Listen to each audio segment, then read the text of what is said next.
District athletic sports association के द्वारा तरेंगा में आज नेशनल जेवलिन डे मनाया गया। बता दें आज 7 अगस्त को district athletic association Balodabazar Bhatapara के द्वारा तरेंगा हाई स्कूल में जेवेलियन डे मनाया गया, जिसमें विकासखंड के 90 खिलाड़ियों ने हिस्सा लिया और 14, 17 तथा 19 वर्ष समूह में उत्कृष्ट प्रदर्शन करने वाले महिला पुरुष में भी 18 खिलाड़ियों को पुरस्कृत किया गया। आपको बता दें आज ही के दिन नीरज चोपड़ा ने जेवेलियन में गोल्ड मेडल दिलाया था, जिसकी याद में यह कार्यक्रम किया गया। इस कार्यक्रम में शरद पंसारी, अनुपम अग्रवाल, हृदयानंद साहू, निर्मल जांगड़े, सोनचंद ध्रुव आदि खिलाड़ीगण मौजूद रहे।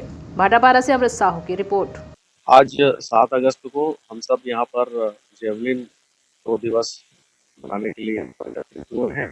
सेलिब्रेट करने के लिए विगत वर्ष नीरज चोपड़ा के द्वारा जो भारत को गोल्ड मेडल दिलाया गया था, उन्हीं के आधार में आज पूरे भारतवर्ष में प्रथम बार जेवलिन डे मनाया जा रहा है। उसी कड़ी में यहाँ पर भी district athletics sports association Balodabazar Bhatapara के बैनर के तले इस दिवस को मनाया जा रहा है, जिसमें बालक और बालिका के विभिन्न ग्रुपों में अंडर 14, 17 और 19 तीनों ग्रुप का ये आयोजन किया जा रहा है।